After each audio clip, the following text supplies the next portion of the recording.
All right, good afternoon, everybody. Thanks for joining us here for a community information sharing session on Zoom. We appreciate your patience with Zoom and with me and the team here as we operate this. Right now, I'm multitasking because my good associate, Stephen Sotomayor, is opening up the public comment section of the special council meeting going on right now that involves city manager negotiations. So he'll join us within just a few minutes, but if you see me look distracted, that's what I'm distracted with. So what I've done, again, I'll just some housekeeping things.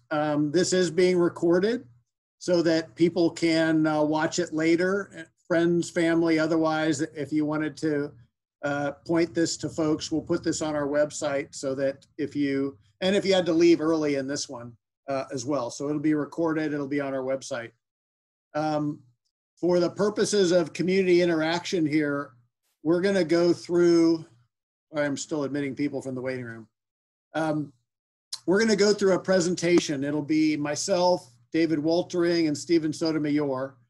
And that presentation, I'm hoping to get through in about 30 minutes. And I apologize that it's that long, but there's a lot of detail to this issue, thus the need to share information. So, and as we do that, I'd like you to certainly write down your questions, and you can do that in the chat section. Hopefully everybody knows how to use the chat section. It's down at the bottom of your screen, and it would allow you to write in your question. And that's not all you could do. You could also save your question for near the end when we'll do a more interactive Q&A with everybody. And that, sorry, more waiting room. That Q&A will do the raise the blue hand. So you'll raise your hand in the chat section. I'll unmute you, and then you can go ahead and ask your question. So we're going to begin. I'm going to start by sharing my screen and hopefully try and keep an eye on the waiting room.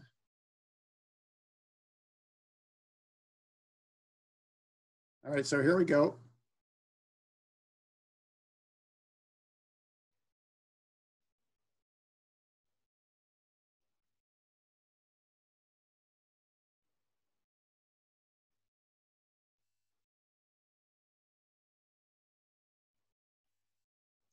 Okay, so again, this community Zoom session is about the Montage Healdsburg Development Agreement.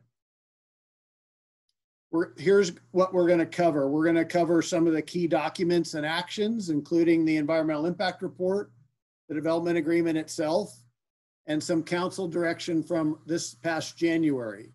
We'll then talk about the proposed community benefit elements within the documents and their status. And those are basically the community park, the fire substation, the trail system. Then we'll talk separately about the affordable housing and other infrastructure like the roads, because the two of them are linked. Then we'll talk about what the developer's request was. And I'd note that this conversation with the developer predates me. These were discussed as far back as spring of 2019. And certainly some elements were the subject of the council meeting on January 21st, which many of you may have attended. We'll talk about affordable housing in California. Stephen's going to lead that, talking about RHNA and the city's housing action plan. Then I'll summarize what's left to negotiate and summarize the next steps, and then we'll do a Q&A. I'm going to use a number of acronyms, and I'll slip up and use them just so you know what they are before. ABAG, Associated Bay Area Government, CEQA, California Environmental Quality Act, DA, Development Agreement, EIR is an Environmental Impact Report, EVA is Emergency Vehicle Access, the HAP is a Housing Action Plan, HCD is the State Department here in California that looks at housing community development, and RHNA, Regional Housing Needs Allocation. SLR is the Sonoma Luxury Resort, otherwise known as the Montage Healdsburg Development Company. TOT is, of course, Transient Occupancy Tax. Admitting more people from the waiting room. Who's talking today? Myself. I'm the interim city manager. David Waltering will take on a role too. He's the interim community development director. And then Stephen Sotomayor is the non-interim housing administrator.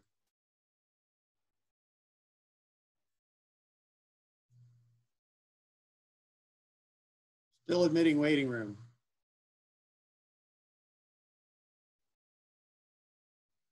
So here's a site map of what we're looking at. You can see Healdsburg Avenue here to our left, Passalaqua Road through the middle of the project. The resort itself is back here. The residential area and the villas are here. The housing element, sorry, the affordable housing sites are here. This is the community park. This is the fire substation. Another way of looking at that map is here. Well, hopefully I won't slip up and start naming parcels for you, but basically there are parcel numbers identified with each of the elements. Just gets confusing when I do that, so. So David Waltering is going to talk next about the key documents and actions. And hopefully I'm going to be sharp enough to be able to unmute him. Can you go ahead and, let me see if I can do this for you, David. You're unmuted. Okay, Dave, all set to go? Yep. Great, thank you. So in this segment, I'll talk a little bit about some of the key documents and actions that are associated with the Montage Sagio Hills project. To start with, I'd like to talk about the environmental document. A full EIR, environmental document, was prepared for this project. It was prepared and then certified in October of 2007. There was a partial revision of that document, which was approved in December of 2010. So that full environmental impact report covered a project, and the project is as shown here on the slide. And this was a project level analysis allowing for the project as described here to go forward based on the certified EIR. 130 room resort hotel on 91 plus or minus acres, 70 resort residences and resort villas, a fire substation on 5,000 square feet of 5,000 square feet in size on 0.85 acres with parking and a Healdsburg Avenue entrance, a community park on 36.15 acres, graded, ball fields, picnic areas, restrooms, parking lot, and more, and a system of public and private trails. Next slide, please.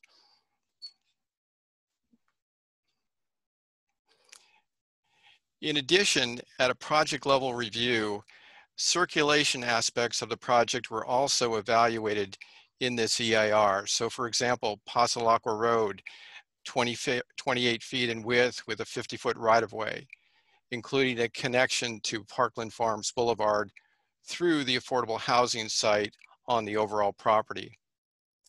Road 4, Montage Drive, which is the access road off of Passalaqua to the resort and the resort residential properties, and improvements to Healdsburg Avenue. Besides the project level analysis, the environmental impact report also looked at the affordable housing site, which is about 14.16 acres in size. So it evaluated at a program level, meaning that at a future date, when an affordable housing project would actually be built on the site, there would be a need for further project level analysis of that project. Next slide, please.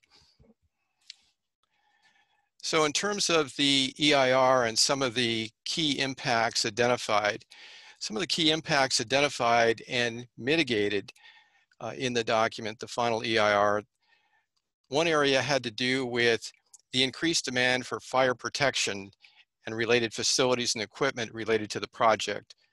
The mitigation measure, or a mitigation measure for that, was the proposed project would incorporate construction of a new fire substation along with meeting other fire code requirements.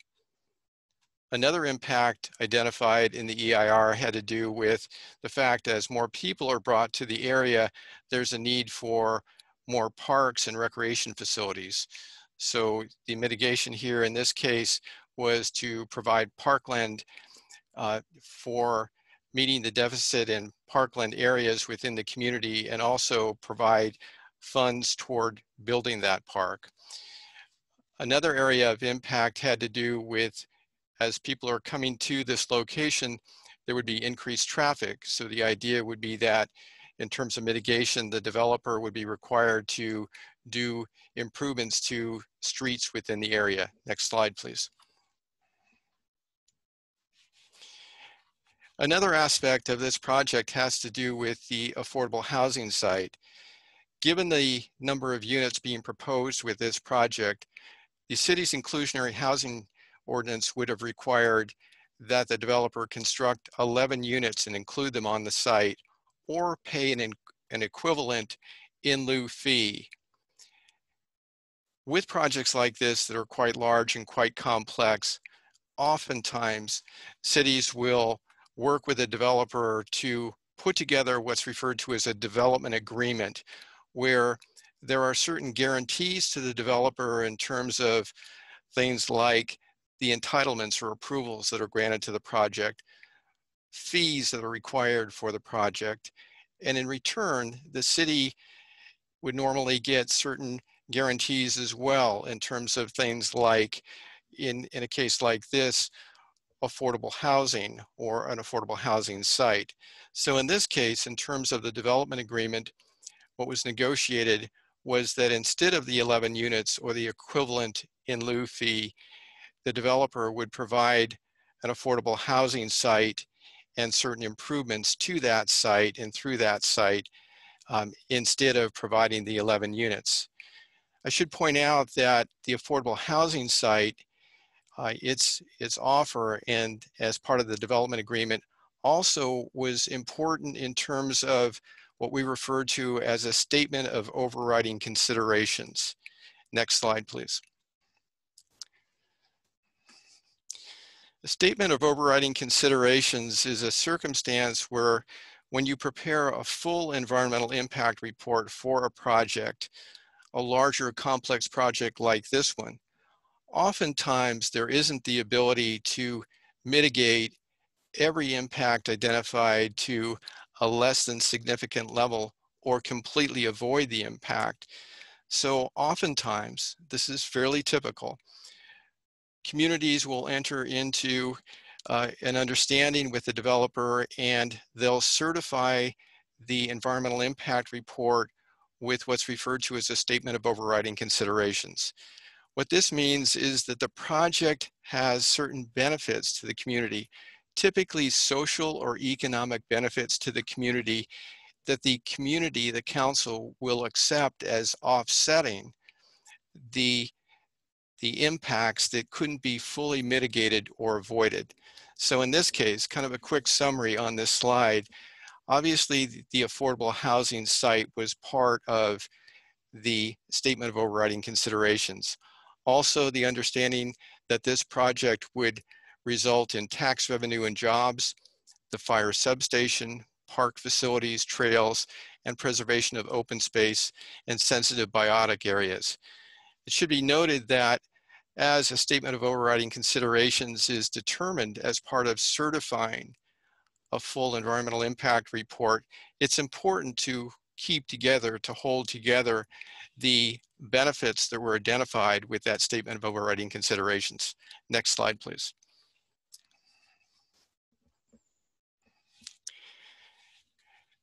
In terms of this project, as I've referred to the development agreement, there was a development agreement prepared for this project. The development agreement was approved between the developer and the city in April of 2011. And as I've mentioned, for larger, more complex projects, this is very typical to see this sort of negotiation and agreement entered into between a city and a developer to provide certain understandings and certainty between the developer and the city. In this case, just again, a quick summary of some of the highlights of the development agreement, the DA. They are as follows. There are public benefits. I've discussed a few of those, and further into this presentation, City Manager Dave Kiff will go into a further description of community benefits. There are entitlements. So in terms of the proposal to the City of Healdsburg in this case, there were certain approvals, and those approvals are provided with certain guarantees as part of this development agreement. The developer has certain obligations in terms of costs and improvements.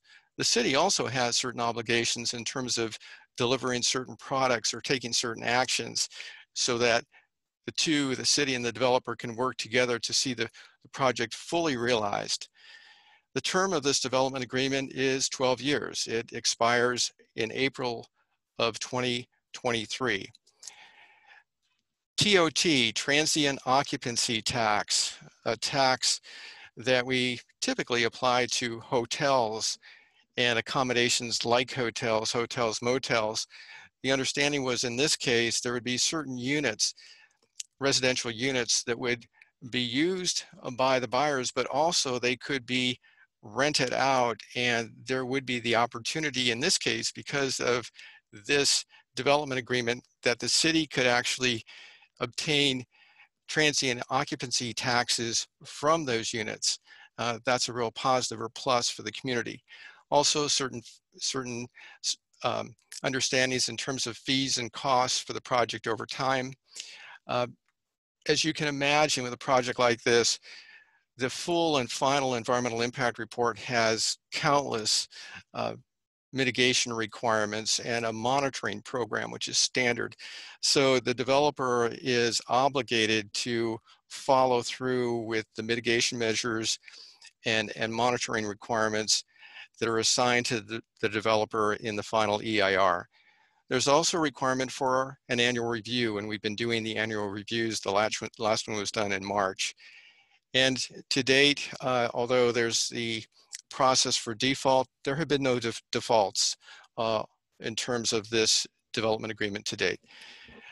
I should point out that there have been a couple of insubstantial staff level amendments to the development agreement that have occurred in the past. This one that's before the city, that the developer has presented to the city because of the scope of it, is a substantial amendment to the development agreement. It will require an ordinance. It will require going before the Planning Commission and the City Council at notice public hearings. Next slide, please. Earlier this year, there was some discussion about the affordable housing site, and in terms of the development agreement, there's a requirement that there be a site analysis prepared looking at the affordable housing site as part of the Cyclo Hills Montage project to look more carefully at what is the opportunity for developing affordable housing there in terms of things like yield and income levels, and also to evaluate other sites in the community that also have the potential for affordable housing. That site analysis was prepared, that was presented to the City Council in January of this year. And as part of that discussion at that time, the idea of looking at a possible alternative site to the Cyclo Hills Montage affordable housing site was discussed, and the City Council indicated an openness to consider an alternative site. And during that discussion, the developer was given a period of time, 6 to 9 months, to go out and identify possibly an alternative site for affordable housing, an alternative site to the Cyclo Hills affordable housing site that's part of the project. So as part of that analysis, yes, it was identified that affordable housing could feasibly be placed on the site at Cyclo Hills Montage, but the City Council also indicated clearly an openness to look at an alternative site, and the developer has been pursuing looking at an alternative site. Next slide, please. The next section of this report, the City Manager, Dave Kiff, is going to present and discuss some of the community benefits that are part of this project. Dave? Thank you, David. So let's go into those community benefit elements. So first one is the community park. Just here's what it looked like, at least in the environmental impact report. Mark Theming has given us some new drawings of what some of the more updated concepts are. And sorry, this is a little bit of kind of what the mapping would look like and some of the dimensions of, say, the ball fields. Here's what the obligations were in the development agreement.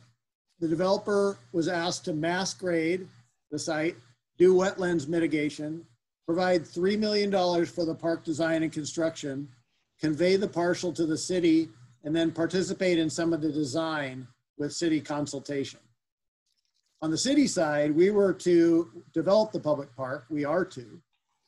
We're to provide the site plans for the park to the developer, SLR, and we're to pay for all the park costs above $3 million.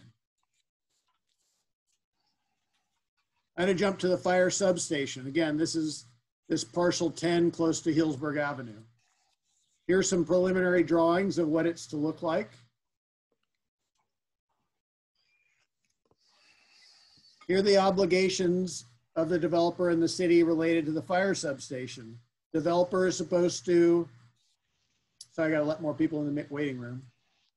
Developer is supposed to mass grade it, construct it, fund 1.75 million of the design and construction costs, and convey the parcel to the city. The city, on the other hand, is obligated to provide the developer, SLR, with final plans and direct them to proceed with construction. And we're to fund the remainder of the substation, including the fire equipment. The next subject is one of the trails, the park to the Fox Pond Trail. And basically the trail is this blue line here that would start at Healdsburg Avenue and take us all the way out to the Healdsburg Ridge Open Space Preserve. So pretty cool concept there. This is what's being worked on right now in terms of the design. There's also another trail referred to as the Northwest Trail. This is, again, this would be the hillside to the east of Healdsburg Avenue. And it's a loop trail that goes around the western side of the resort.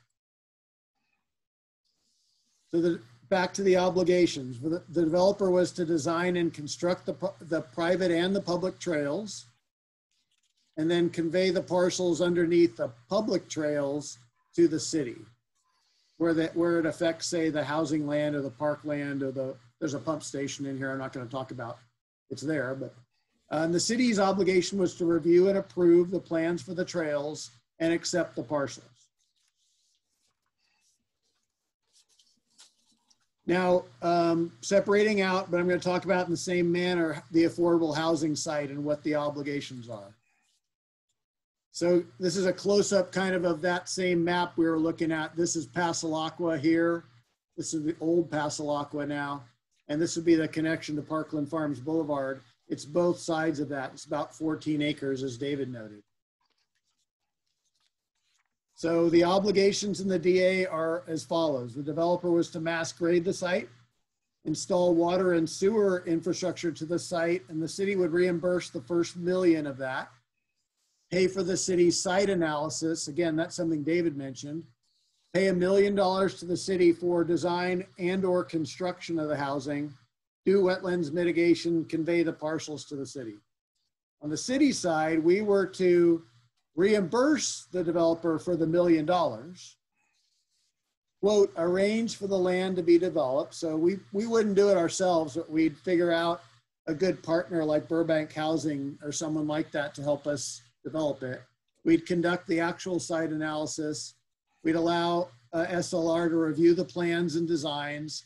And then we'd set up an interest list for a for sale and a for rent product. And there'd be a priority for resort employees who met certain income limits with that housing. So linked to the housing are the roads and the emergency vehicle access ways, or the EVAs. So the developer's obligation to the DA is to build the public street between Passalaqua Road and Parkland Farms Boulevard, and also to upgrade Passalaqua Road between the housing site and Healdsburg Avenue to quote unquote public street standards.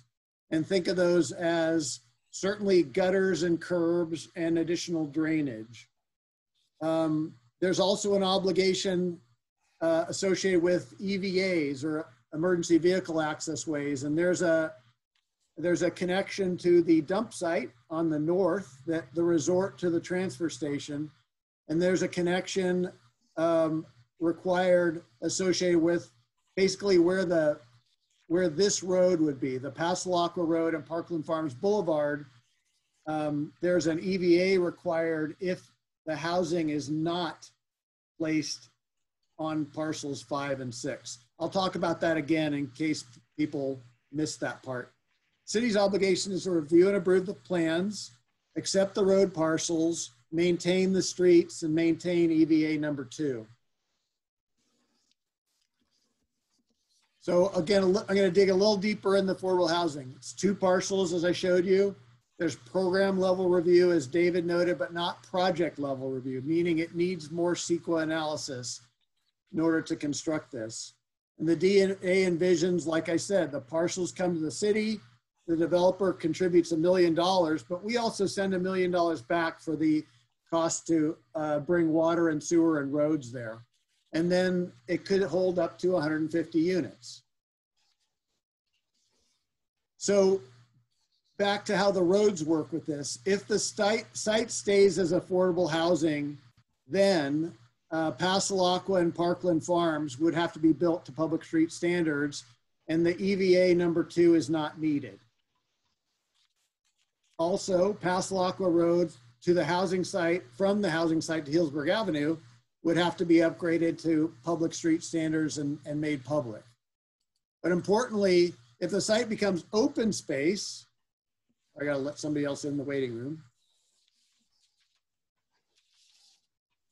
Only EVA number 2 is required, and that's necessary through the fire code. And it would be a paved emergency vehicle access way connecting Parkland Farms Boulevard to Passalaqua Road. And it would be for emergency vehicles, and it'd also be open to the public in the event an evacuation was needed from either the resort or Parkland Farms. So that is non-negotiable. There has to be that EVA 2 in there unless there's a road over it.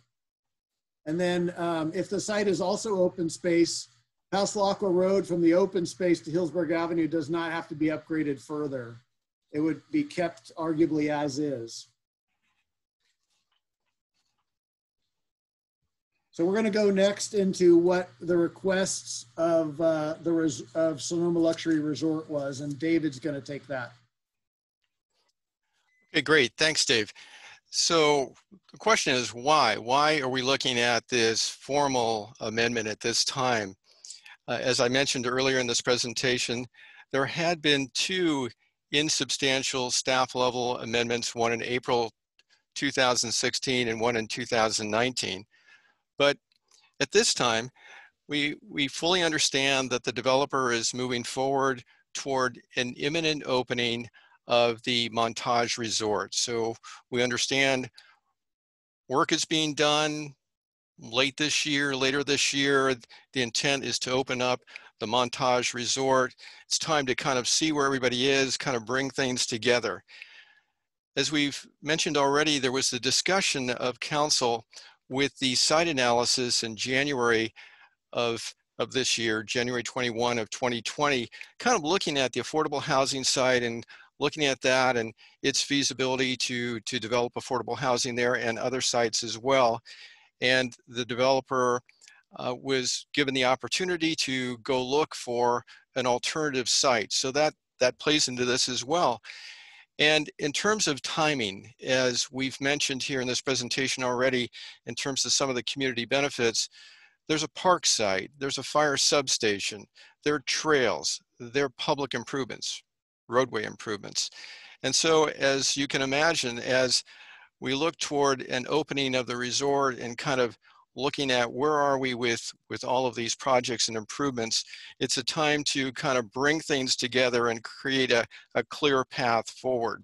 I think what we've noticed both on the developer side and the city side is that in terms of kind of bringing things together, we're working on, as Dave Kiff mentioned, we're working on the plans for the park, but the plans for the park are necessary really to get kind of an understanding of the grading that might be required. that the developer is currently obligated to do. And so we have circumstances like that where the city's working on park plans, but we need the plans to determine, how much grading and where should graded material be placed, et cetera. And so we have some timing issues that we need to resolve. So given these circumstances, given the fact of the resort moving to an opening date, the fact that we've been working with the developer on a possible alternative site, and then timing issues in terms of bringing these community benefits together and making sure that there's financing to proceed with them, et cetera. The developer, although there's been discussion about this for some time now, formally submitted a letter on June 30th of this year, specifically requesting that we come together and look at a formal third amendment to this development agreement. Next slide, please. So what is the developer proposing at this point in time? With reference to the community park site, the city would provide plans to the developer. Those plans are being developed at this time. There would be an estimate of what would the mass grading cost, the grading for the site, kind of rough grading, I'll refer to it that way. And the developer would, based on an estimate, provide funds to the city to cover that grading. The developer would contribute $3 million towards the park construction. The city has drawn down about $200,000 of that to date. With respect to the fire substation, at this point, we have concept plans, and we would use those concept plans, and we'd also be working actually with another developer, Comstock, across the way at North Village. But the idea is to try to get an understanding of what the mass grading, rough grading would cost at that site for the fire substation, and the developer would contribute that sum of money based on a professional qualified estimate. SLR, the developer, would pay the remaining sum that it owes in terms of the fire substation, which is estimated to be about $1.6 million to the city. And again, as I've pointed out, the city is also working with another developer at North Village, Comstock, to kind of work together with Montage, the Montage developer, the Comstock developer, to actually see this project, the fire substation, realized in terms of final design, grading, and also having the funds necessary to construct.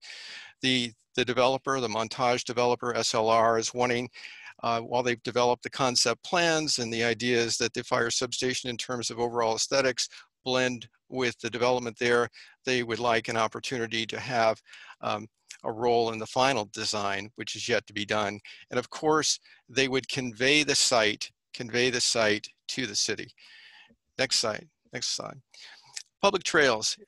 Instead of Trail 1, the North Vineyard Loop, the idea would be to construct a trailhead parking lot instead. And this trailhead parking lot would be up in the vicinity of the Healdsburg Ridge open space. And that would be in place of the North Vineyard Loop Trail. For Trail 2, Park to Fox Pond Trail, the idea in this case, again, given the fact that plans are still being developed for the park, would be to try to get an estimate of what the cost would be to construct that trail and provide those funds to the city to construct later. The city would construct later.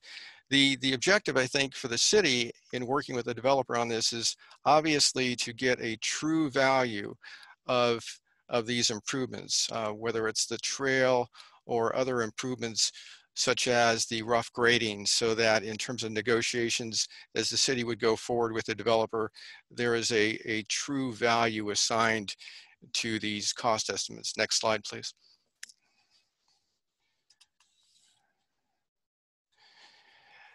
Again, kind of going back to the January 21 meeting where the site analysis was discussed, it was, pretty clear at that meeting that there was an openness, I'll say that, at least an openness to evaluate an alternative site for affordable housing.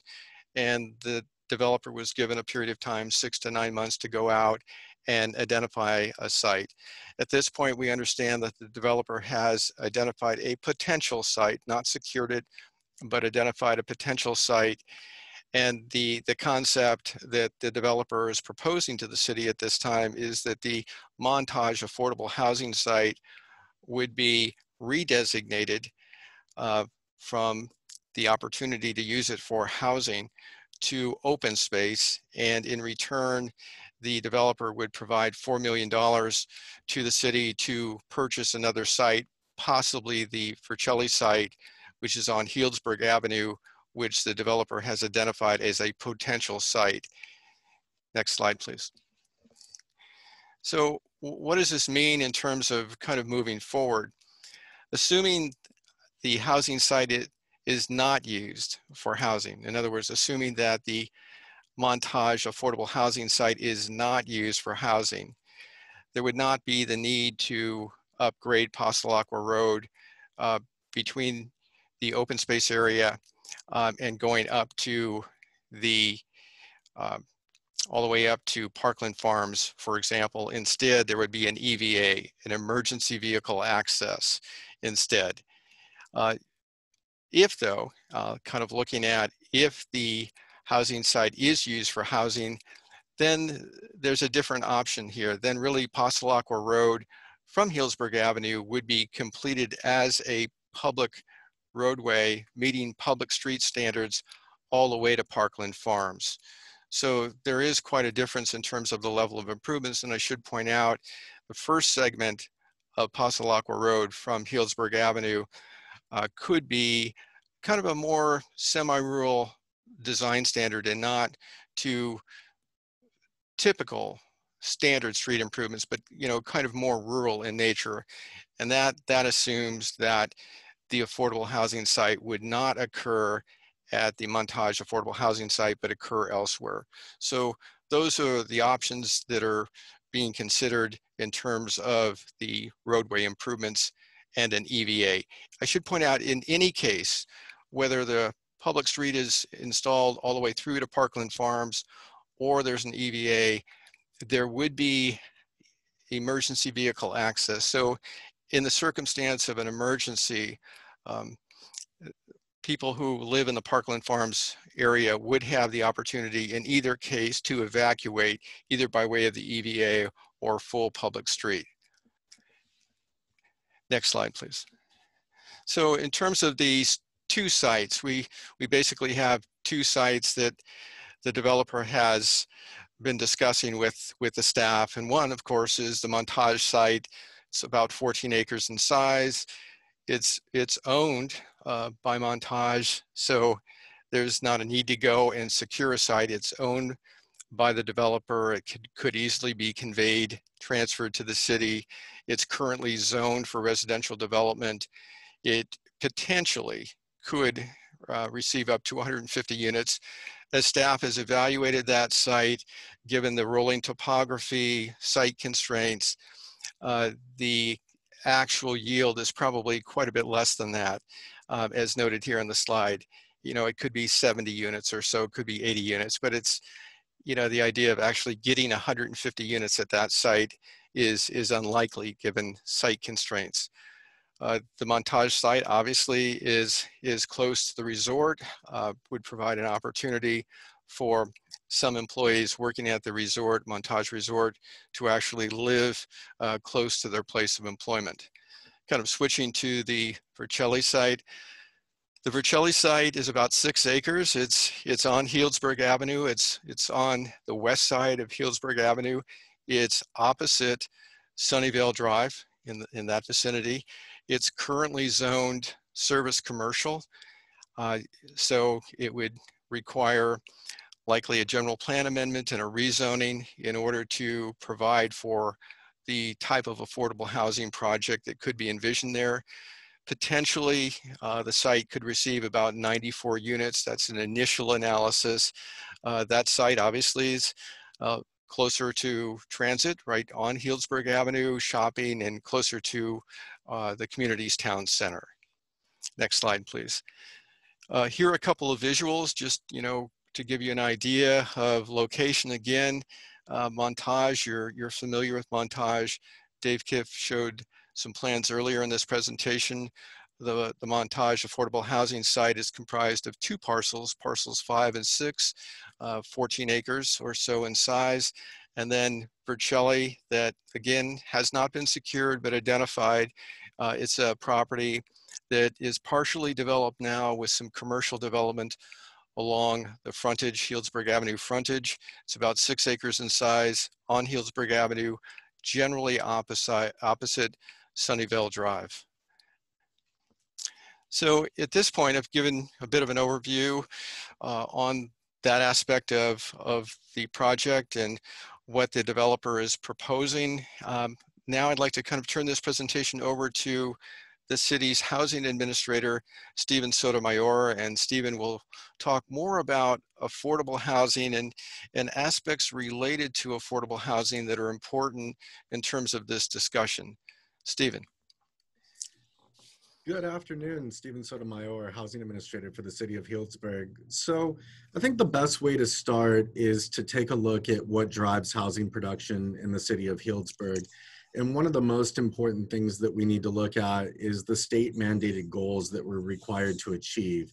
And these goals are outlined in what's called the City of Healdsburg's housing element. And the term for this element is from 2015 through 2023, which is referred to as the 5th RHNA cycle, or Regional Housing Needs Allocation, in which the state, through the Association of Bay Area Governments, gives us a certain amount of units that we need to achieve by income level in order to meet our housing goals. These are certified by the State Department of Housing and Community Development.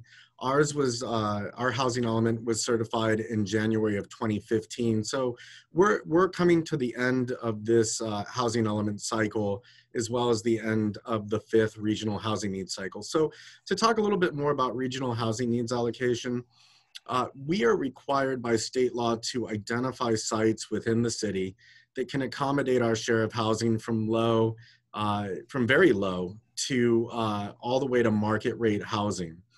As a part of that, every 8 years, the city takes a look at what available land is within its area and identifies those pieces of land as potential for development for affordable housing. The city had identified about 63 vacant or underutilized sites in its land use element general plan. This included the Montage housing site in that housing inventory. So when we certified our last housing element to the state, we said, as a part of that, this 14-acre parcel that is up in the north part of the city is available for housing development, and that is included in our inventory. I will go into this a little bit more, but the city is currently meeting its RHNA goals. We're on track to meet those goals for this 5th cycle of the regional housing needs allocation. We are still missing some of the units that would be considered in the low to very low incomes. But with the Mill District Lot 7, which is the affordable housing portion of the Mill District project, well on its way, we anticipate that those units will help us meet those goals. Next slide, please. There's also other laws that are applicable to housing element law. And without boring the group, I mean, I think I can summarize these in a very simple manner. So there's a no net loss law, which limits how cities can reduce density of sites. Basically, what the state wants to ensure is that communities aren't reducing land density and not able to meet their housing goals. We need to keep an inventory of sites available, or at least identified. That doesn't mean that we have to own them, but we need to identify sites and have the adequate zoning on those sites to be able to meet our housing production goals as well. Another piece of legislation that went through the legislature is the Housing Crisis Act of 2019. And this one is a little bit more relevant to the topic that we're talking about today. And if a site is rezoned to remove residential capacity, such as the Montage site, the 14 acres of affordable, identified for affordable housing, we must concurrently change the development standards of other parcels to ensure that there's no net loss and residential capacity. So once again, referring back to how we do housing element law, is that we always have to keep an inventory that can achieve those levels of production. Thank you. So we're currently in the planning cycle for the 6th cycle of our RHNA, and that covers a period of 2022 to 2030. So as I mentioned before, we're well on our way of accomplishing the housing goals that started back in 2015. Now we have to plan for the future. How can we meet the goals that have been identified by the state for us to achieve, the housing units that we want to achieve? This really comes into the question when we look at the Montage site. If the Montage site were to be identified for open space, it would be in the benefit of the city to take a look at this from a holistic standpoint.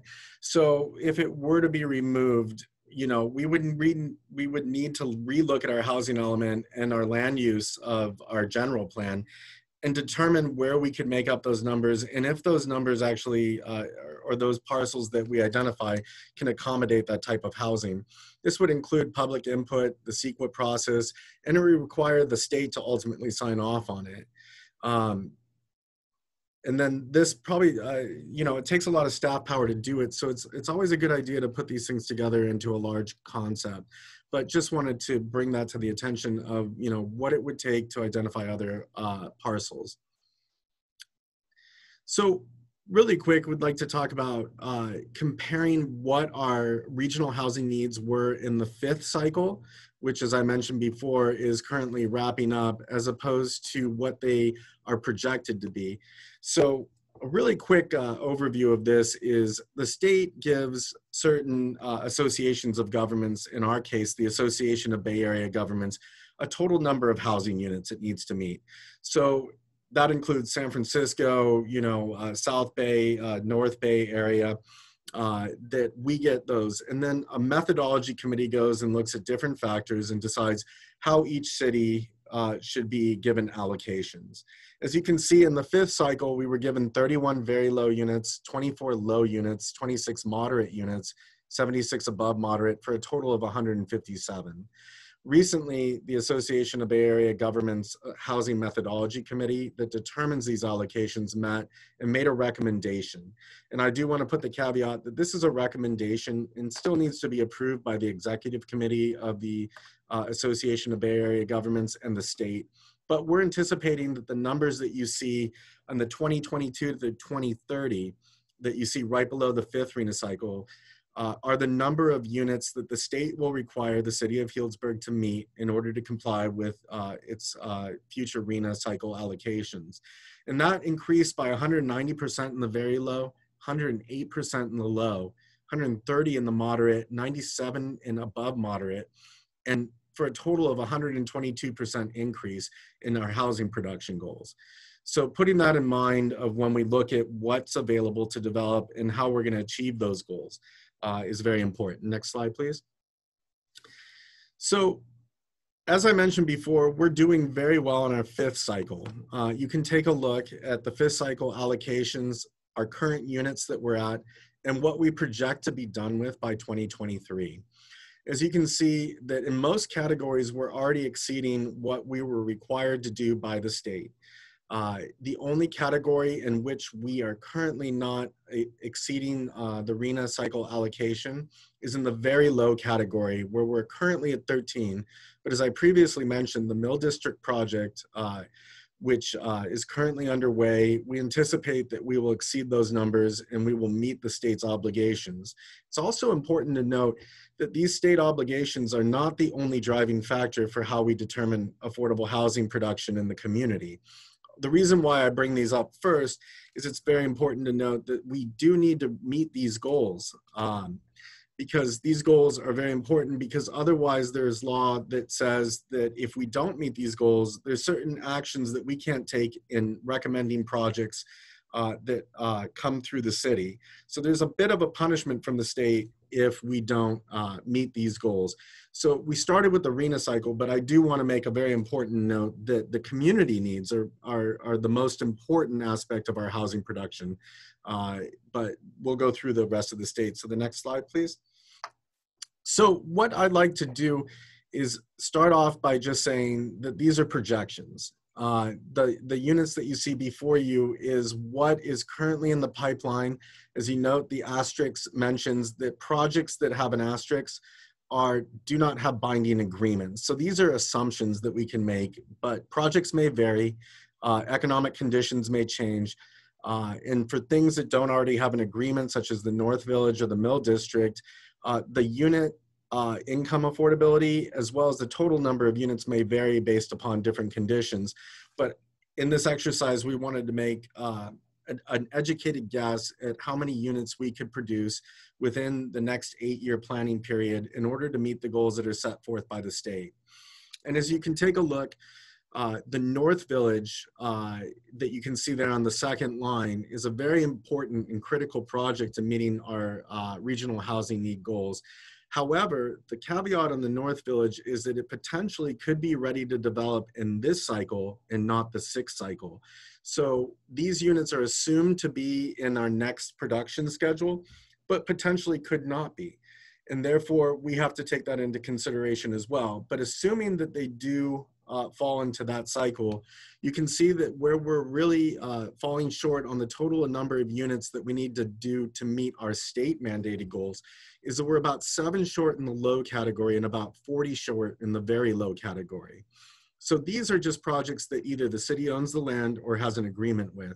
And that gives you an idea of where we currently are if everything were to continue in the way that we're looking at it or anticipating it, where we'd be in a shortfall in meeting our state mandated goals. Next slide. As I mentioned before, the housing element law is not the only thing that drives housing production in the city of Healdsburg. The Community Housing Committee, which was made up of members of our community, spent a lot of time, over 30 meetings, developing goals that would be outlined in our Housing Action Plan. The Housing Action Plan is designed to look at the holistic needs of housing in the community and to address community-specific needs, and has clear objectives in how we would achieve these goals. And really, these goals are above and beyond what the state requires, but really are looking at what the community has said, what they want the city to go forward and do. So if you take a look at the HAP goals, the number of units that we need to produce, 200 new deed restricted units, we're on track to meet that. The HAP, or the Housing Action Plan, also expires at the same time of our 5th RHNA cycle, which is the goals that I showed you that we're already on track on meeting. So we are doing a good job of meeting the housing goals and the Housing Action Plan goals. As you can take a look, we are on track in most categories to continue to move forward to meet those goals. ADUs, we've seen an uptick in the amount of ADUs that have been pulled for building permits. And just using what our production average has been over the past years, the assumption is that at the end of this period, we may be at about 80%, but that may vary depending on how many people pull permits for ADUs. And we have a lot more definite objectives that or incentives since that was done, since the Housing Action Plan was done to meet those goals. So those are the driving factors and what tells us what we need to do to meet our affordable housing goals, and how Montage in that site, the 14 acres, really plays a role in our housing objectives. And with that, I will move on back to Dave Kiff, who will conclude the presentation. So here are kind of the summary of issues to resolve. The fire station, we have to determine the value of the mass grading. The community park, we've got to either provide the site plans or determine the value of the mass grading there. We've got to make a decision about the trails, or determine about the value of the trail construction. We need to identify that. The affordable housing, this is really the big question for the council and the community.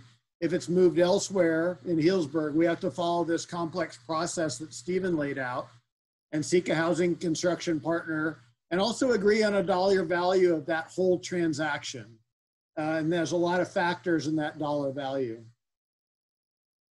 If the housing is kept there at parcels 5 and 6, we've got to negotiate the timing of the mass grading, or assign a dollar value to it, the timing of the road construction, or assign a dollar value to it. We've got to determine what the housing might be, because that has not been done yet. We've got to do the environmental review, and we've got to secure a partner and the remaining funding to construct. So the next steps. Today's meeting is going to be followed by a formal council meeting a week from yesterday, September 30th. And the purpose of the check-in is to give an update on the resort, to outline a lot of these issues that are on the table as fairly and transparently as we can, and ensure, we hope, that the staff is on the right path with our negotiation discussions. And then we'd write up the development agreement amendment terms. It would go to the Planning Commission for a public hearing in October. It would go to the City Council then twice, once in November and once potentially in December for second reading. And then it's enacted by ordinance, which takes effect 30 days after second reading. So with all of that, again, thank you for listening this far. And hopefully no one died by PowerPoint. I'm going to stop screen sharing. And then we're going to move into your questions. So I'm going to start with the questions that were given in the chat section. And then when I'm done with those, I'll let you raise your hand. You could start raising your hand if you wanted. Again, down at the bottom, I believe your participant name, you can raise the blue hand. So I'm going to go through the questions here. Tim Unger says, when and where will the public be able to access this information on the slide deck on the city's website? We will put both the slide deck and the presentation on the city's website. It'll probably take at least another 24 hours to get it on there. Charlie Duffy asked, what are the consequences if the city simply does not have sufficient land zone for residential to allow us to meet the RHNA projections? You want to comment on that, Stephen? I have to let you unmute. I think I just did.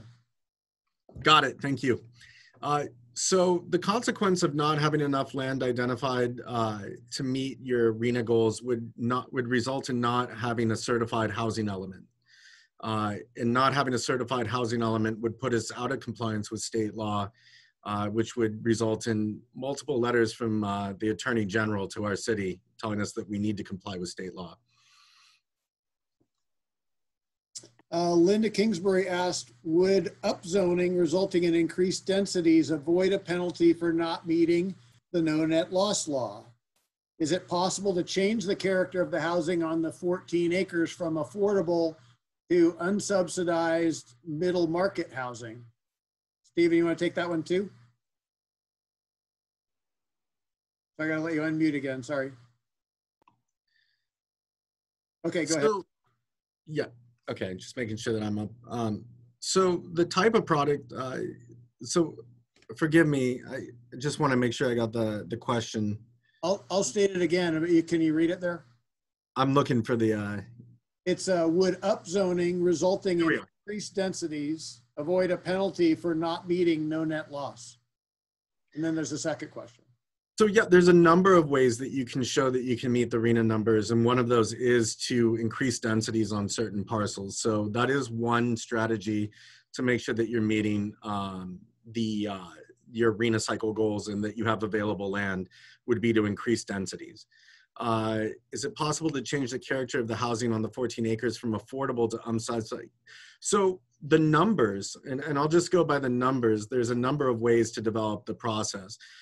You could do any type of mix of housing on there. We've demonstrated from an economic standpoint that we could go anywhere from 150 affordable units on the site to 70 for sale products that would be in that middle to moderate income area. There's the value of the land is very high, and the donation of that land for the development of affordable housing makes projects very feasible on it.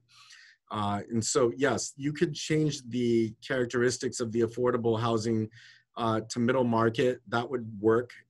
You could mix both affordable and middle and moderate and market. Any one of those things is something that we can look at.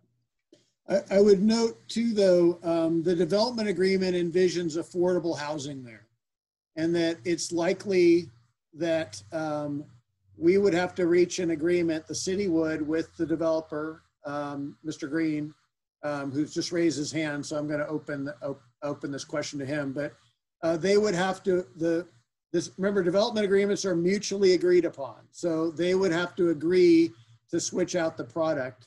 Robert, I'm going to unmute you. Okay, you should be able, let me try this again. You should be able to, you should be on, Robert. Yeah, no need to unmute me. You just said exactly what I was going to say, and that Okay. is that we would have to agree to that, obviously, and we'd have to be very careful not to run afoul of the development agreement, the area plan, the general plan amendment that we, all those things, including the EIR. Okay, thanks. Continuing on with their questions. Walter Niederberger asked, is the housing site at Montage really negotiable from the viewpoint of the city? And again, to me, it gets back to that January 21st, 2020 meeting where the council said, and it was a 4-0 vote, that there is a willingness on the council's part to consider another site if the other site was identified and locked in. So that's the council's ongoing position. That's, they're always entitled to change their mind. As we've expressed in our documents today, there are steps that have to be taken, but those steps can be taken to move the site to move the units or some of the units to the Vercelli site. Barbara's question is next. Are you concerned about the precedent this sends that agreements with developers are completely renegotiable at the 11th hour? And I would just point out we're actually, remember, we're trying to stay factual today, but I will offer an opinion. Development agreements get amended a lot. And as I think we've described, no one has proposed removing an element like the benefit elements. No one has proposed not compensating the city fairly so it could construct the elements. And then the housing action, again, I think the developer is appropriately, in his mind, I understand this, acting on what the council directed or suggested in January of 2020. So this shouldn't really come out of left field to anybody who watched that meeting. And certainly doesn't come out of left field to the developer. Linda again. Would it make sense for the developer to pay for an update to the general plan, which would include the housing element, zoning changes to land use for zoning changes to land for housing, and other issues facing the city related to RHNA requirements?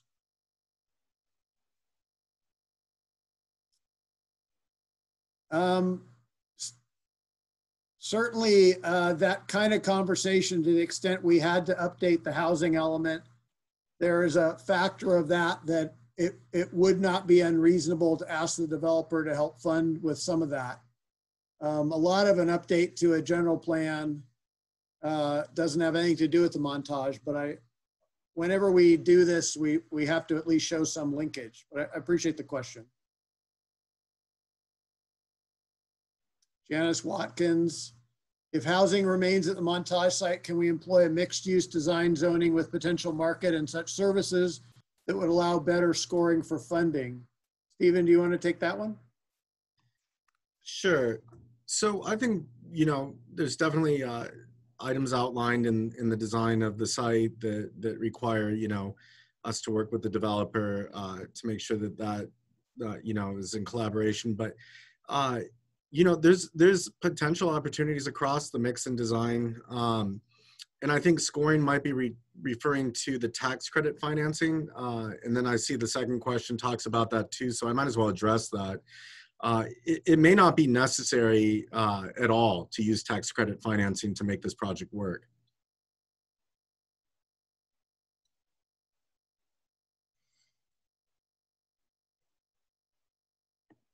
Okay, so Stephen was answering, you were answering that question from Linda again. The site was determined not to compete for tax credit financing. The DA specifies affordable housing. Was there a determination that either site was not eligible for tax credit financing? It's not so that it's not eligible. It's tax credit financing is competitive, and the scoring of it has to do with amenities, you know, the amount of units, the eligible basis of cost. But let's just say from that particular area, because tax credit applications are so competitive, that if you're without of a range, for example, if you're over 2 miles away from a library, you lose some points. And then you're not as competitive as somebody that has all those points as well as subsidies. So I think from the financial models that will be included in the staff report that will go before the council on September 30th, you can see that the land value in itself is actually very helpful in bringing down prices, and it may not be necessary to seek tax credit financing to make this project pencil.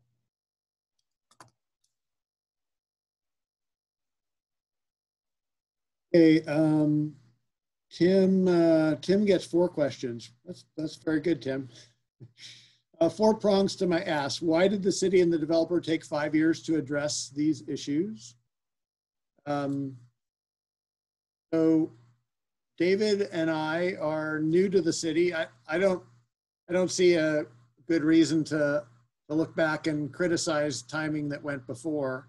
I do know that, remember, since March, you know, this has been hard on all of us, dealing with trying to work under COVID and trying to do a community planning process for the park and the fire substation. Those are all really challenging. So I'm not casting aspersions on anybody. How will the public be reassured and be able to monitor that no sidebar deals are made that reduce the developer's financial requirements and obligations? It'll be in the DA amendment. And I want to remind folks that there's got to be some type of an amendment that comes to the council because of the non-performance and some of the aspects of the elements. We've got to bring something to the council, and that's the guiding document. So you'll see everything that's in that. To what standard will the developer build or pay for the public street between Passalacqua Road and Parkland Farms?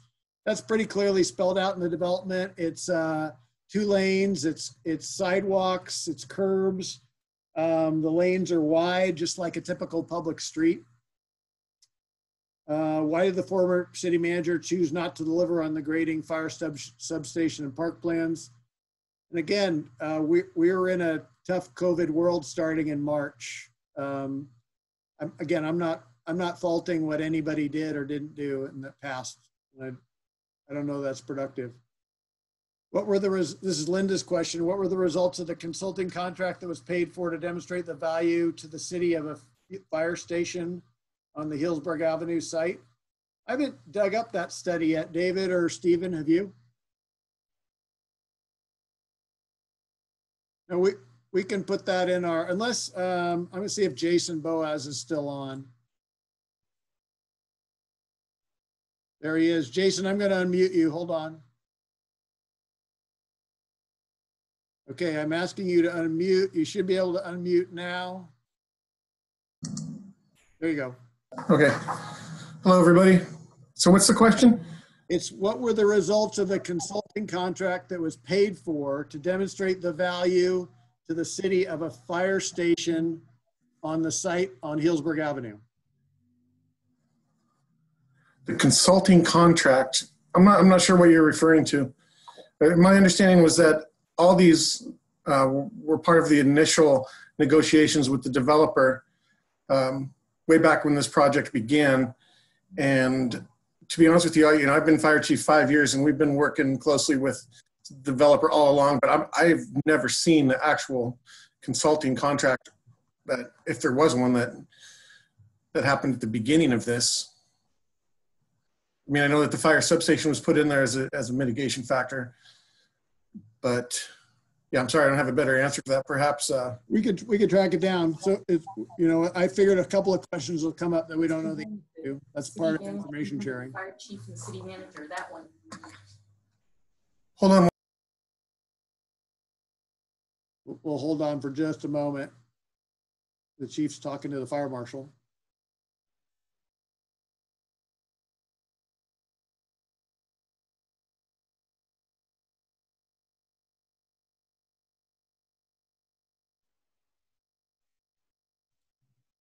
I'll let you unmute again. There you go, Chief.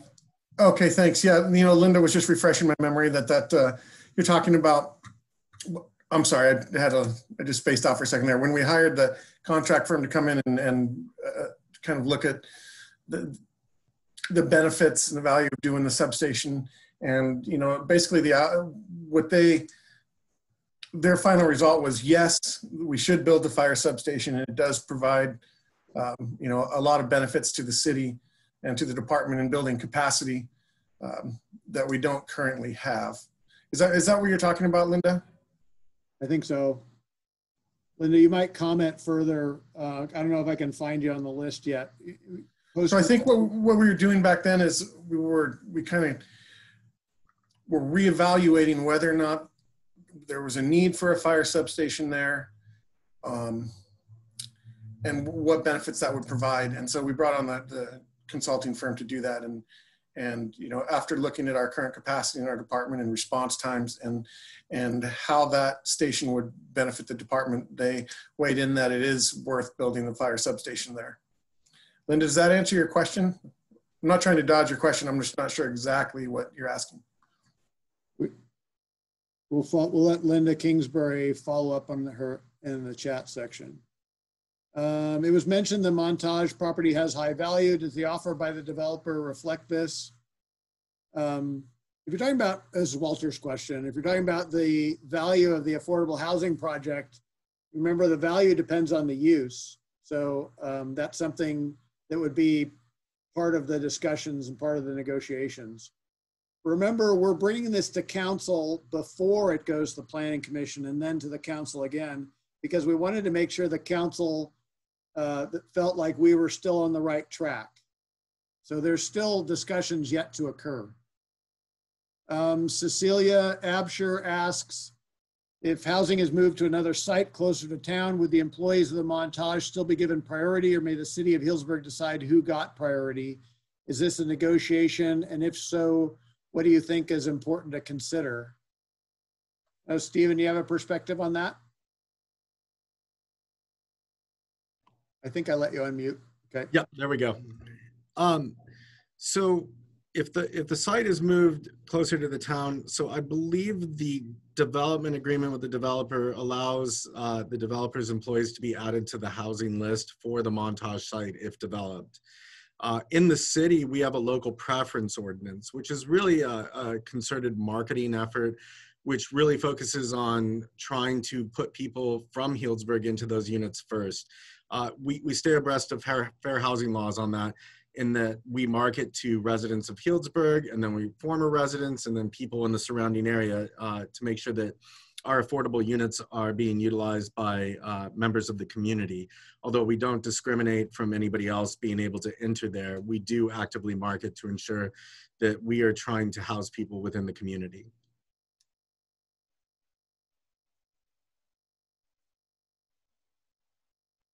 Okay, Kenneth Munson, are we thinking big? Montage site does not seem appropriate for low-income housing, missing middle housing possibly. What about working with Montage in the hospital that is currently not centrally located in the community and which needs substantial updating?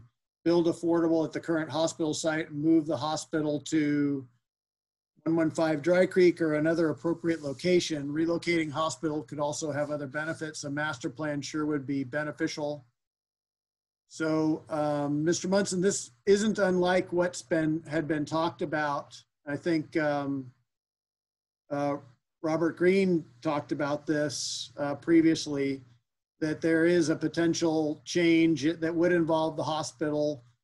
All of that is something that I think is still in play. I'm looking at Robert. Robert, did you want to comment on that one? You raise your hand if you did. If not, that's okay. I have to ask you to unmute. There you go. No, I raised my hand about 5 questions ago, but that's okay. I just want to make sure you can see my hand being raised. Okay. Do you want me to comment on what I was going to comment on, or you want to just keep going? Well, I'll come back to you. I promise. I'm going to try to get through the written questions. Thank you. Sounds good. Okay.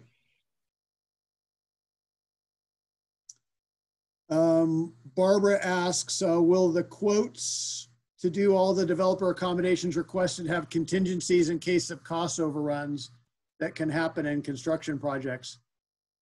You know, that's all part of the negotiations. If the original development agreement had fixed sums, like $3 million for the park. The park's probably going to cost $10 million.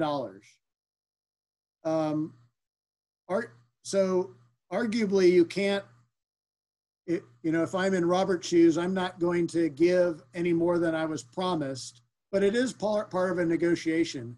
Usually what you do if you're trying to assign a value today, you get solid estimates from firms that do this kind of work. We have our own track record, like on building trails with the Foss Creek Bike Trail that was just put out to bid. So we have a way of getting solid bids and solid numbers. And then it's that snapshot in time that you assign the dollar value to it. And it's negotiable if we try to secure more funding for that. Tyra asked me, I thought you were going to call on those who raised our hand. I am, but I am going to go through the written questions first.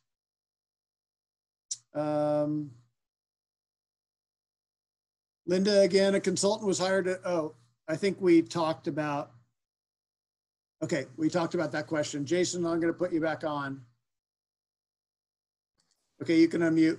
Yeah, thank you. I just wanted to follow up with that. One of the highlights of that report was that one of the benefits that would provide to the department and to the city and to the residents was we would, although the station would not be staffed 24 hours a day, 7 days a week, it is a staffable station. So for example, you know, on high fire days, red flag warnings, we've been in the habit, not only in our department, but countywide, of upstaffing additional resources and pre-positioning them around the county.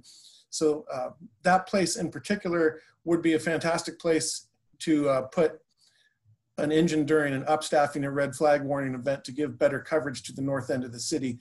And that's something we do currently. We just do it on our own station. So it's really kind of the best of both worlds, because we don't have to pay for full-time staffing, but when we need it there the most, we can put equipment there with firefighters on it and respond to the north end more quickly. And as you know, the Kincaid fire in particular last year was really threatening that whole area, including Parkland Farms. And we would have and did have resources upstaffed. We would have put them in that station in that event, and probably during the Wallbridge fire as well. So that's just one of the benefits. There's a lot more I could go into, and I think I will be presenting again to council on the public benefits of that station. But that was one of the highlights, is it gives us the ability to staff a second station if we need to during a high fire danger time, like this coming weekend, for example. So I hope that answers your question a little better. Thank you. Janice asked, are there any regulatory or fire safety or LAFCO barriers to not completing the full loop public road through parcels 5 and 6? Jason, or Chief, you want to comment on that again? I'll unmute you.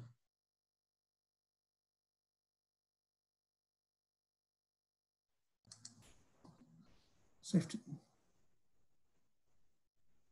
I know you wouldn't know the LAFCO barrier, but certainly fire safety or fire code.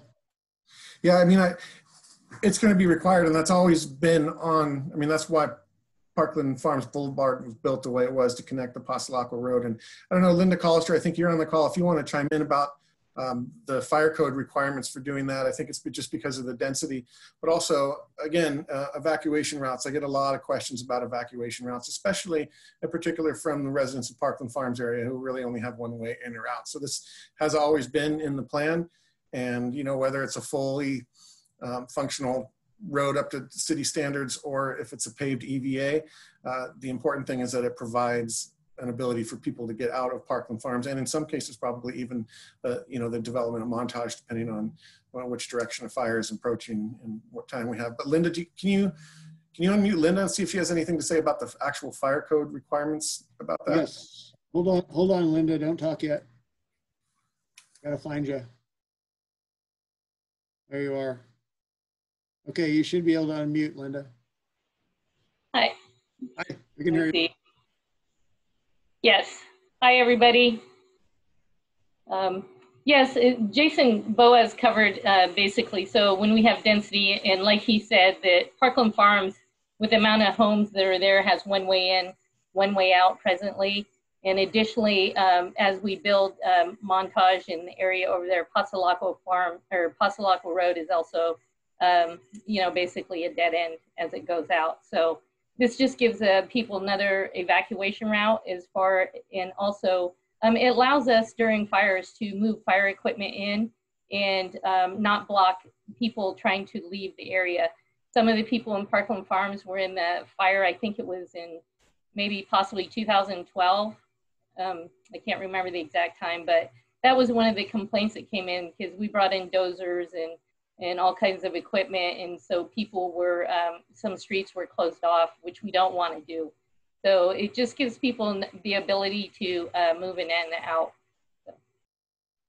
And I know that the essence of Janice's question was, is that, let's say it's open space.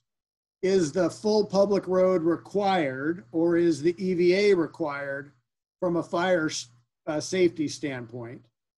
And that's one question. Then she also asked it from a LAFCO standpoint, and I'd have to take a look at that further. So either Chief or Chief. Let me unmute Chief Boaz first. So I don't think there's anything from a LAFCO standpoint that's going to be a barrier to that. Okay. From a fire code standpoint, my understanding is that it really doesn't matter as long as we have access that's acceptable. Janet is just chatting, you need 20 feet for concurrent exit and emergency access. Does EVA meet that standard? I believe it does, but I don't know that has it been designed? No. Yeah, so. And that's part of the second amendment to the DA, which was processed in May of 2019. It allows that element, again, that element either be built with the affordable housing project as a full street, or by the end of the development agreement term, it has to start, I think, in May 2022. They have to start working on the EVA and improving the EVA. That EVA can be, the resort can be occupied without the EVA being in place. EVA number 2. EVA number 1 has to be in place and will be in place. That's the one to the transfer station. Any other written questions? Otherwise, I'm going to jump to Robert because I cut Robert off trying to answer other questions. So Robert, I'm going to unmute you. Okay, we can hear you now. Okay, thank you, David. Well, first of all, thank you very much for holding this session. I think it's really, really important that people understand that, you know, what the facts are. It's disappointing to still be hearing things about the developer changing things at the 11th hour and all that. This has been an ongoing discussion for many, many years. In fact, the amendment number 2 was done in 2019 because we were trying to deal with these issues as far back as that in an official way. And if you look at the second amendment, it did sort of continue to put things off because the city wasn't ready to make a decision about the fire substation or about the park design, et cetera, and there was an undertone of, is this the right place to put the affordable housing site? So I just want to make sure that everybody's clear that there is no intention whatsoever for this developer to shirk any of its responsibilities. We've been working in good faith all the way back to the days of not only David McCallion, but also Margie Pettis on pondering how this is all going to shake out. So I appreciate everybody's time and effort in putting this presentation together and getting the facts out there. And regardless of what is stated in the press or on the internet, it's great to have a city staff that is so intent on making sure that the facts are known and straightened out. So I appreciate that. And I'm here for any questions that anybody has, by the way. Thank you. Okay, let me go to, if anyone would like to ask a verbal question, put your hand up, your blue hand.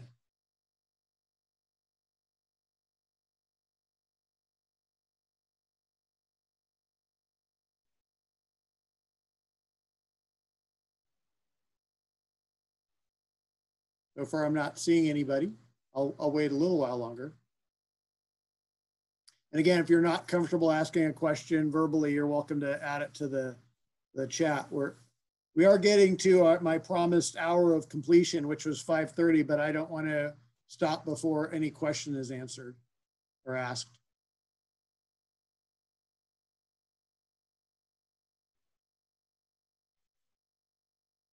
Okay, so I'm going to wrap up. I'll just remind everybody that you'll be able to watch this again. Oh, Walter, you got in there, Walter. All right, I'm going to unmute you, Walter. Go ahead. Thank you. Yeah, Mr. Green, thank you for responding. I have a question. You know, it was mentioned that the site, affordable housing site, that Montage, could be used partially or perhaps even fully by you, Montage, for your employees. So in other words, if that's the case, it would also to a certain point help you, you know, to find housing, and probably your goal too, to have your employees to be able to live in Healdsburg. So what are your plans regarding your own employees and the affordable housing site at Montage? So this was contemplated all the way back in 2008 through 2011 as we were negotiating the development agreement. The fact that we were contributing land and infrastructure, et cetera, to the city for affordable housing, we said, look, we'd like to participate in that by making some of that affordable housing. I can't remember what the number is. I think it's about 30% of it available to employees of the Montage. So that's essentially a right that we have with respect to anything that the city decides to build there. And it was just our intention to take advantage of the fact of what you just said, that we would have affordable housing proximate to our hotel.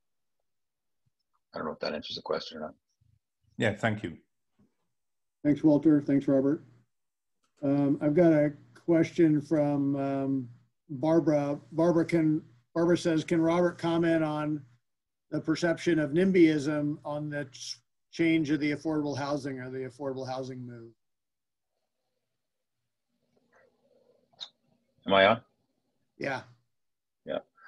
I'm not sure I fully understand the question. Again, I think this is the purpose of this call is to present the facts and make sure that everybody understands the facts. So I want to be careful not to violate Dave's intent by getting into opinion. I think I just want to keep this really straight. There are really good reasons to put affordable housing somewhere else. There are really good reasons to put the affordable housing here. We're just saying, before we go grading a significant piece of virgin land, wiping out a hill, crossing a creek where we're already, very, very cognizant of the issues associated with Regional Water Quality Control Board's concerns, damaging more oak trees, spending all this money, does it make more sense to think about doing this somewhere else? That was the spirit within which all of these discussions for years now have been taking place. And to me, that was the spirit with which the City Council 9 months ago said to me and David McKillian, go out and look for some other opportunities. Let's talk about them.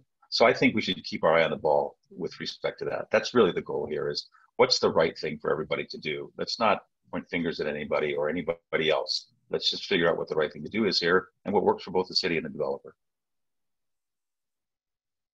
And I will say, I really respect the way everyone's approached this discussion, because I do think it's been fact-based, and I appreciate that very much. I was going to wrap up unless anybody else raises their hand. And again, sharing facts and information, hopefully. We do want your opinion, but the time for that is before the council meeting on the 30th. And So again, reminding you of the next steps, there'll be a staff report associated with the council meetings discussion. And that will be released by this time tomorrow, so people can read it over the weekend. The council meeting itself is on the 30th at 5:00 p.m. It'll be on WebEx, which is a little bit more of a nightmare than Zoom. But if you need help with that, shoot Stephen an email or me an email. Hopefully folks have been familiar with WebEx. And then the council will give us some direction, and then we would prepare an amendment that would again have public hearings in October, November, and December. So with that, I will let everybody go, I think. Walter, are you sure you got one more question? Let me unmute you. Oh, okay. Yeah, no, it's just a timeline, you know. I mean, Yeah. I want to ask Mr. Green, I mean, as far as I know, you want to open some hotel rooms, I think on the 19th of December. And I think it's a very tight timeline regarding that. The city council has to approve it, has early December perhaps, and then 30 days before it's actually enacted. Would that impact your timeline? Do you still plan to open on the 19th? I'll let Robert answer that, of course. I just asked you to mute. But there isn't anything that I see in this development agreement discussion that impacts Robert's ability to open. Okay. Correct. Yeah, that's correct. The hotel is going to open. In fact, it's going to open in November. We haven't picked this precise date yet, but we will be open as soon as possible. And again, the development agreement lasts well beyond the opening of the hotel. The development agreement is in place and doesn't expire unless extended by mutual agreement until 2023. These issues are going to be ongoing. It's clear, it has been clear for some time, even when we started the hotel, the city did not have the money to build the park. The city did not have the money to build a fire substation. There was still discussion ongoing about the affordable housing site. So there is no logical nexus between the hotel opening and these ongoing discussions. I think everybody wants the hotel to open. In fact, the money that ultimately comes to the city to build the park is probably going to come from the TOT generated in the first several years by the hotel. So none of us want to do anything to jeopardize that. Thank you. To answer your question. Mm-hmm. Thank you. Yeah. Okay.